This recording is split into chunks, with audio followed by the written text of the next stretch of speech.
thing we say at the Covenant Group is saying no defines who you are. Right. So you can either define who you are, or you can let the environment or somebody else define you. And I much prefer to define who I am. Hi, and welcome to Helping People Perform, the podcast that gives you fascinating insights into those people whose chosen vocation is to help others perform at their best. From consultants to teachers, sports coaches to financial advisors, all of my guests share a passion for getting the most out of individuals, teams, and organisations. Enjoy the episode. Hi everybody, and welcome to another episode of Helping People Perform, where I bring stories and insights from some amazing people whose chosen vocation is to help others perform at their best. And today I'm joined all the way from Toronto in Canada. We have author, advisor, coach and thought partner. We have Director of Development and Innovation at the Covenant Group, and I'm sure we're going to get to hear a lot about that as we have this conversation. Welcome to the show today, Keita Demming. Thank you for having me. I'm excited to be in this conversation with you. I'm sure it's going to be a great one, and I think we've got some amazing stories to tell and value for the audience as well. So maybe we could start off with that story side and tell me your story. How did you get to where you are today? A little bit long and boring, but in general, I have followed a non-linear path from high school dropout to somebody eventually went into finish high school, do an undergrad, do a master's, do a PhD. Along the way, I did things like teach salsa, which always surprises people. Or Right. lived in Cuba and lived in Puerto Rico for some time. And all in all, I think I've had a life where I've followed my passions around how do we help people perform at their peak.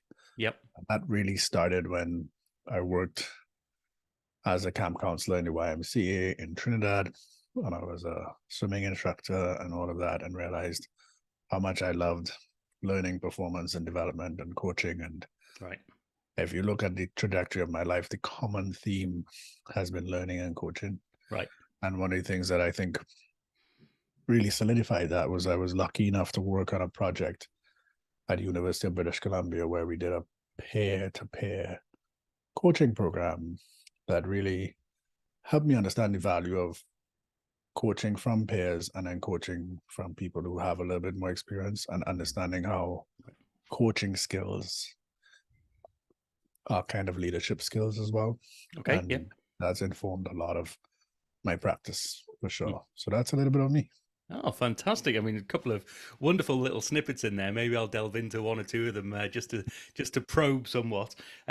Always interested in this view. You say high school dropout all the way through to going back to high school and eventually going all the way to a PhD. What was it that motivated you to go back? You know, what was the thing that drove you in that side? I think one of the things I've come to realize is that, unfortunately, our educational system across the world is designed for this kind of person. And if you don't fit into that, you fall through the cracks. And I fell through the cracks. Once I was in a supportive environment where there were things that I was interested in, things that caught my imagination, etc., and set my brain on fire, learning was easy. It's easy now. It doesn't help that I had struggles like dyslexia and that kind of thing that happened. But I think we really need to rethink our educational system. And to me, it is absolutely insane that we have AI as an upcoming technology, and we still are doing schooling like from 100 years ago. And my son is in that system, and I'm like, the system will not serve him for the future he's about to walk into. But I can't transform the educational system, but I could only do my part at home and teaching him how to ask questions and listen and manage complexity and uncertainty and stuff like that. And what upsets me about that is that for kids who don't have resources, who don't have parents who have PhDs and into learning, what's their fate? So I don't know if I'm answering your question, but I think I put a lot more stake in the environment that you're in. Right. I think if you put a seed in a pot with poor soil, you don't blame the seed, Right. Yes. right? Yeah. If you don't Um, water it and you don't nurture it. yeah, if you Yeah. don't nurture it and work it, it's not the seed's fault. And I think too often that happens with particularly folks who look like me who are marginalized, black, Mm. all of that stuff. So I was fortunate to have privilege and support systems, etc., and landed in a school that was super supportive and all of that. So I think Mm. the fact that I went to um, got all the way to my PhD is a combination of my own desires with a very good supportive environment. And I think businesses are similar. You get the most out of people when you hire very, very strong people and you create a very supportive Yes. environment. You get people who you would have fired one day, Yeah. and the next day they're rock stars Mm. because you found that sweet spot between the individual and the environment. Yeah. So Oh, wise words indeed, and I think that's that's always critical. I've got a young son as well, and going through that similar process and finding there's a system that you have to work within, but at some point there will be a break in that system, either individually or collectively, and something will change. Um, Even if that's the individual working and learning in a different way. And I think all we can do is support people around us to be at their best. And I think the great thing you said there, once you found learning to be fun and connected with you, it was easy. I yeah, think these that's something that we can all take both in for ourselves, maybe our children, maybe in our organizations as well. It's like, how do we create learning that is fun for people and easy for them because it's connected to what motivates them. So that's a yeah. wonderful piece there. Um, and you mentioned about coaching being a common theme throughout, and maybe that takes us into what you're doing today. So maybe you could tell us a little bit more about the Covenant Group in terms of who you help and how you help them. So at the Covenant Group, we help you build a business that's right for you, so that you can implement systems and processes that drive revenue and measurable results.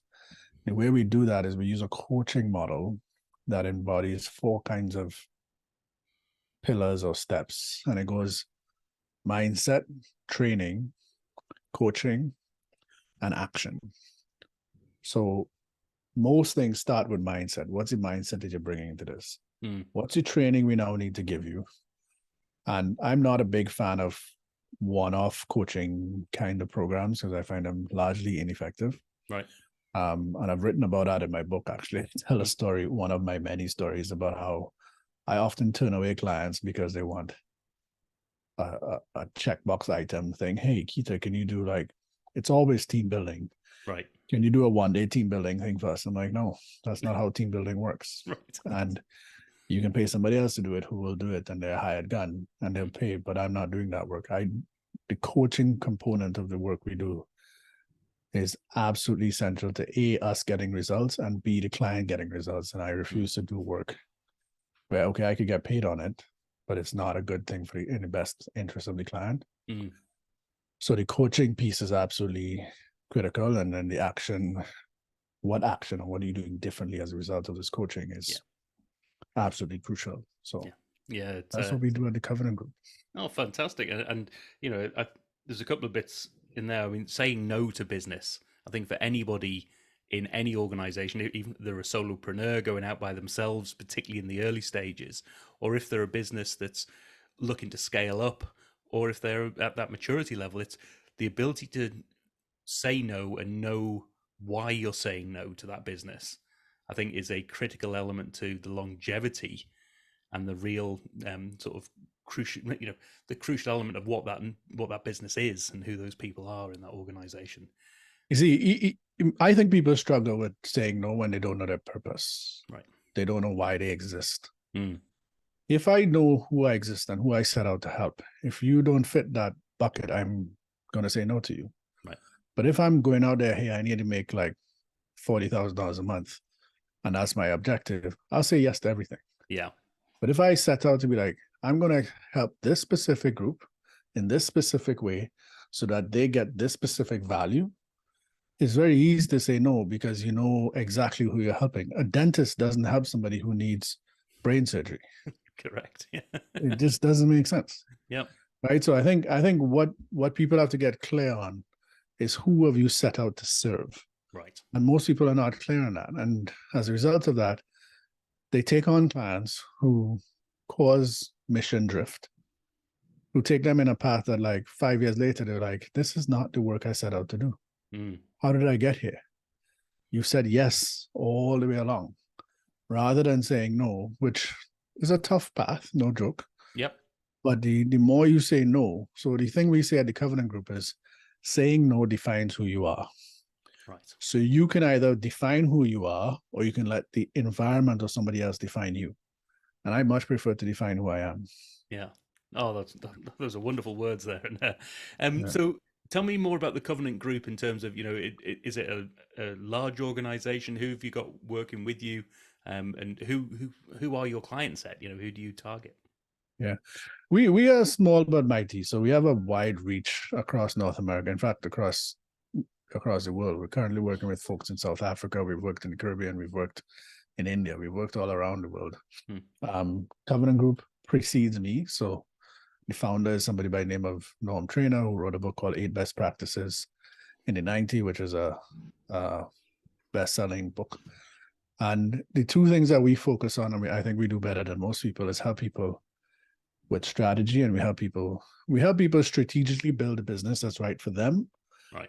And we help people understand how to have sales in an effective and efficient manner. How do you have sales conversations in a way that's ethical, that doesn't feel like the car salesman kind of thing, and delivers value to the people that you seek to serve? So I would say everything we do comes down to how do we help you build a business model that's right for you, right, so that you can drive systems and processes that drive revenue and measurable results. That's what we're trying to do.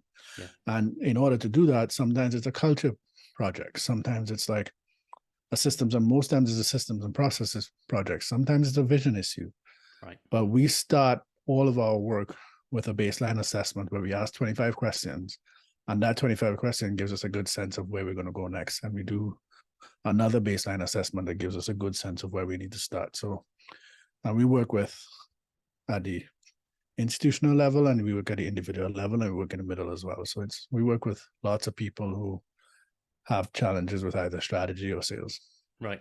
Oh, wonderful. And are there any sort of top tips, one or two things that you would call out that you see as a sort of regular pattern, no matter what the size of the organization, things that either people are doing wrong, or things that you can help them do in the right way? Oh, there are lots, man. One of my top ones so basically ones that annoy me the most is what you're saying, right? In the sales conversation, I think focus on the other person, make them the center of the attention. It's not about you, and nobody cares about your product or what you have to bring to the world. What people care about is how you're going to help them achieve what they want to achieve. And the more you focus on helping people achieve what they want to achieve, the more success you get. Focus on other people, don't focus on you. So I think that would be one thing that drives me crazy. The second thing that drives me absolutely bonkers is people not being willing to pay the price in the short term for what they want in the long term. Right. I'm in front of too many people who know exactly what they need to do to get to exactly where they want to go, but they're not prepared to pay the price today. And that makes no sense to me, because I've had clients tell me, I know exactly what I need to do, but I'm not sure if I'm willing to pay the price for it. I'll give an example. Yeah. We did a whole strategy plan with this company. They wanted to grow their business by 5x, did a whole strategy plan, etc. When it came to executing and how much money he needed to spend, and we were pretty confident with our strategy that we'd probably grow 5 to 10 times. His approach was like, you know what? I prefer to buy the second cottage this summer rather than spending money here, because he was more interested in spending the summer at a cottage than growing the company. And I just found that frustrating. But if that's what's important to you at the time, fine. But you're sitting here telling me that you want this company to do X in 10, 15 years, but yet you're buying the cottage instead of you're taking money out of the company to buy the cottage rather than putting money into the company, Yeah. which will give you 3 cottages in 6 years. So those kind of things is what that drives me bonkers. So. And when you say not willing to pay the price, do you purely mean the cash, or are you also No, no, no, talking? no. Yeah. Of course not. I mean, like time, energy, creativity, intelligence. They're not prepared to give up the things, simple things like most entrepreneurs have to take stuff off their plate. They have to go narrow Right. with what they do. They're not prepared to give up filling the copying machine because nobody does the copying machine better than they do. Right. That's an absolute waste of your time. Mm. Right. So that's what I mean by paying the price in the short term in order to get where you want to get in the long term. Mm.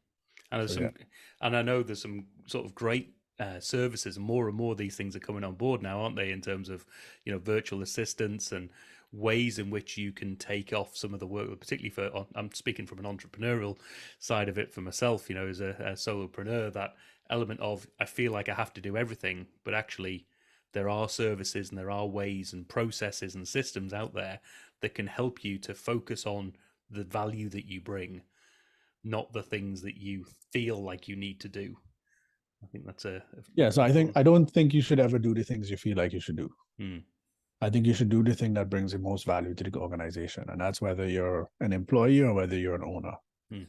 You should always be working on the thing that you do best that brings the most value to the company. Like whether you like it or not is a different conversation. Yes. It's a whole different conversation. And I'm not a fan of like, I enjoy doing this. Like you enjoy ordering stationery, Yeah. but you're the best person to go sell, do business development. You're doing business development. You're not doing stationery. Mm. Right. You mentioned within that context as well your book. Now I know this recently come out, Strategy to Action. Is that right? Strategy to Action, yeah. Yeah. So tell me Strategy to Action. about the book. So the book has come about because a number of years ago, Norm, who's the founder of Covenant Group and my business partner, he and I were trying to figure out a way to get our clients to think both strategically and tactically. Right. And I came up with this framework, which is what I basically lay out in the book, about a framework of how you go from strategy to action. And our clients loved it. They're like, man, this framework is so helpful. It's a 1-page. It takes something that's complex, makes it simple without removing the complexity. We can share it with teams. It gives us great guidelines. And they would often say, hey, where can we read more about this? We want to read more about this. And this is what our clients were saying. And then COVID hit. Right. And I decided, you know what? I got time. Let me write the book that my clients have been asking me to write. So I thought at the very least my clients would get it. Yep. And they would enjoy the book, which is happening. And then hopefully other people who are in a similar situation would benefit from the book. And were able to take the framework and apply it in both their life and their business. The examples in the book focus on entrepreneurs and business owners. Right. You can take that framework and apply it to your life in the same way. And it's a very powerful, useful framework that you take the simple guidelines it gives you, and all of a sudden, if you apply that in your life, you find it gives you quite a lot of leverage. Right. So. I'm a big fan. Many of the listeners of this show will know that I'm a big fan of a framework, because I think, one, it gives you some stability, but it also gives you that view of actually there are some steps that if I follow this, I'm going to get to the end point, as opposed to just seeing that huge chasm between you and where you want to be. It's actually, I can get there. It might be difficult, and it's going to take me time and effort and resource, but actually, if I follow these steps, it's going to help me get from where I am today to where I want to be. Yeah, something that's interesting is that I spent many years not liking frameworks. Right. Like I spent many years hating frameworks because I felt like frameworks oversimplify very complex issues. Right. And that here's the bottom line. Every single framework, including mine, is imperfect, incomplete, and can be improved.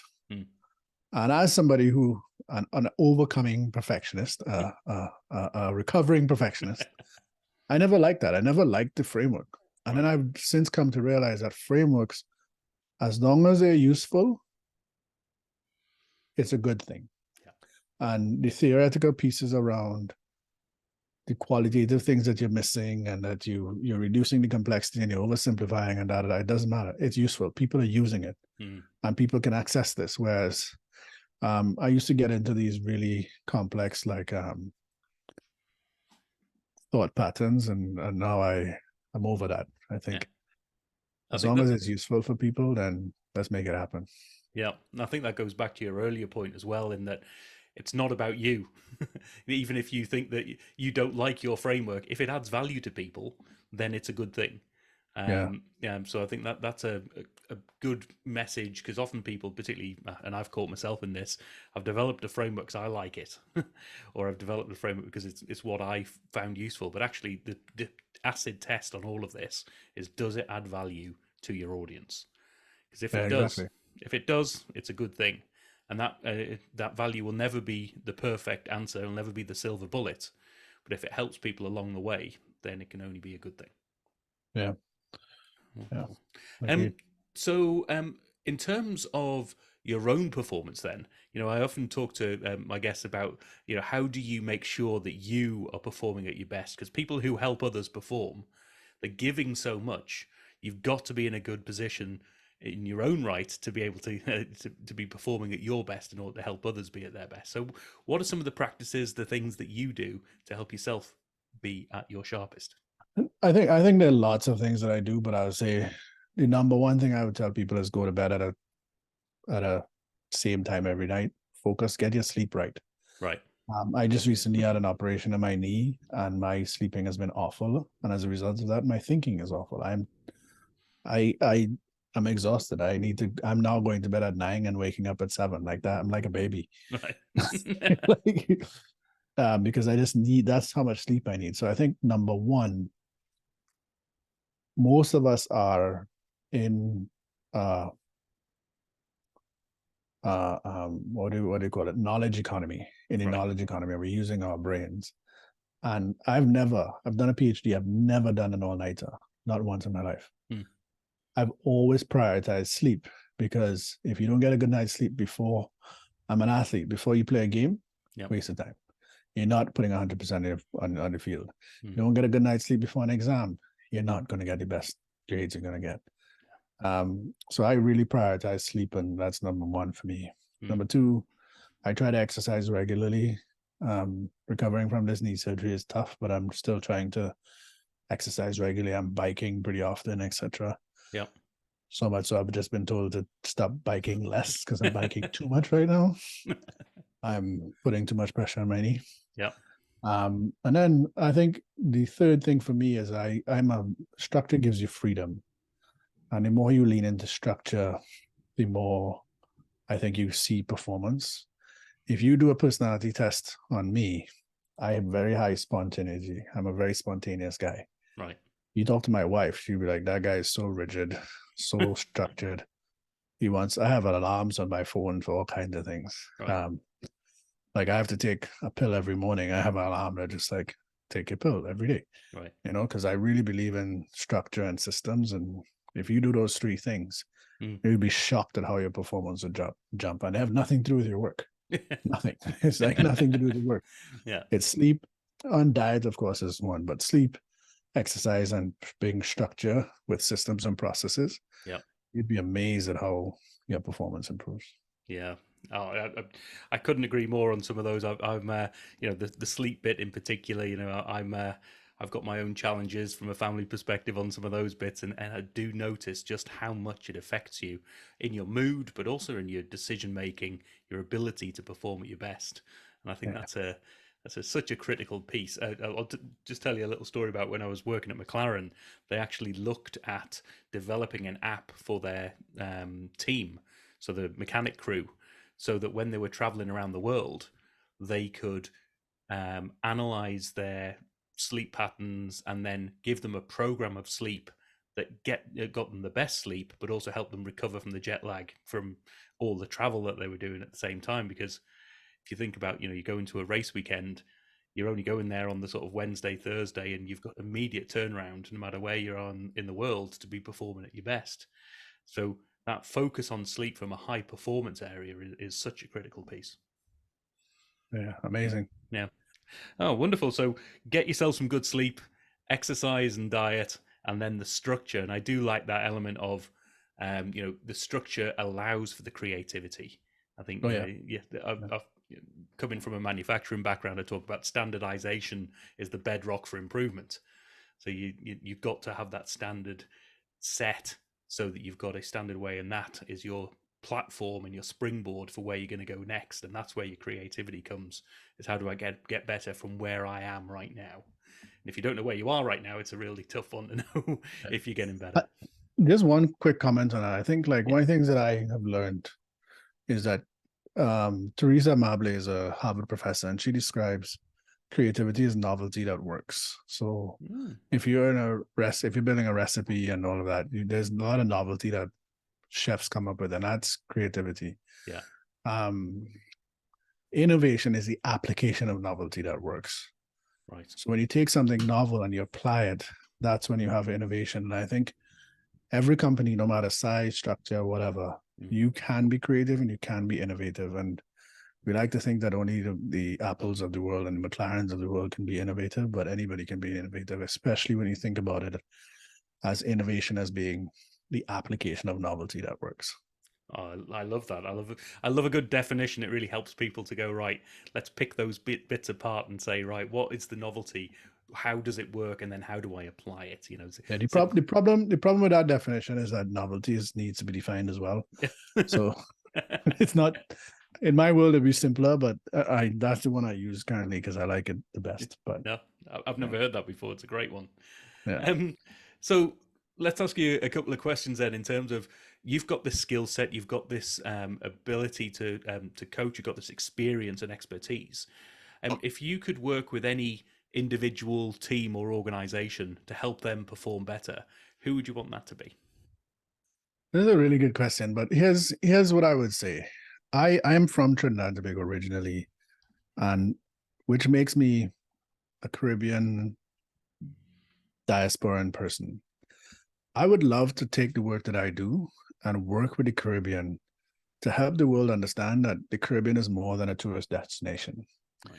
We have an immense amount of talent. You go anywhere in the world and you see talented Jamaicans, talented Trinidadians, talented Bajans, talented Caribbean folks accomplishing all kinds of things. Mm, But because of structures in the Caribbean, we don't necessarily harness that talent in the best way possible. I would do anything in the world mm, to be able to work with the Caribbean nations to start to think about how do we apply the framework that I developed across the Caribbean? How do we take that and say, hey, let's start thinking on a longer timeline. mm, Let's start thinking about root causes. Let's start thinking about systemic issues. Let's start thinking about how do we play both the short term and the long term. One person who's doing that right now is the Prime Minister of Barbados, Mia Motley. right. She's probably one of the most amazing leaders we have in the world right now. Right. And I think the Caribbean could have 10 of those. Mm. But there are structures and systems and stuff that prevent from that. So my answer would be to work with a region that I'm passionate about because I think there's so much latent potential there that we have not even begun to tap into. So Wonderful answer. Well, wonderful answer. And let's flip the question on its head a little bit there and say, if you could sit down and have a drink, have a coffee, have a meal with any individual, or it could be a team or an organization as well, so that you could help perform at your best, some things that you could learn from and apply some of that novel thinking, who would you want that to be? there's a guy called Robert Smith who's a investor, billionaire, in the US, black guy. And he does software development and he invests in software, buys software companies and builds them up. And he's one of the few black billionaires in the United States. Hmm. There's a lot of things about his model that I wish I could have a very deep conversation with him around how to emulate, replicate, and apply in a similar way. Yeah. So I would say Robert Smith and his firm would be one of those people. I think his firm is called Vista Equity Partners. But having said that, I have had I've been in a room with him and I've been in a webinar with him, but I've never had a one-on-one conversation with him. And I think Robert Smith would be up there in my on my Mount Rushmore, I guess. Fantastic. And if people want to find out more, if they want to get hold of your book, or if they want to learn more about you and the Covenant Group, where do people go to find out more? The best place to go right now is keitademming.com. There you find a lot about me. You find out about the book. I really believe that this book, for people who have big dreams, big accomplishments, big ideas that they want to execute on, I think this is the book and the framework for you. Just pick it up, see how you can apply it.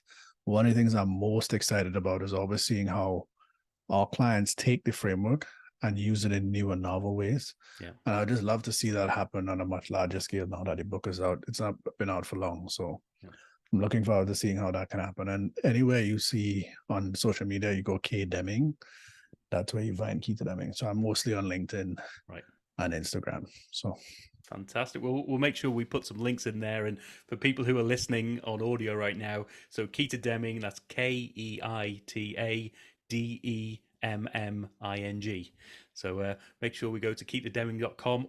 As always, all of these links will be in the show notes so that we make sure that people can reach out. And I always encourage my audience to reach out to my guests and get in touch, read their books, have a look at their website, and let's start helping each other perform and sharing those lessons so that we can all be performing at our best. So some amazing stories, and I love the work that you're doing, Keita, and I can't wait to get my hands on a copy of the book myself, and I'll be providing you some feedback as well. So thanks for being on the show today, Keita Demming.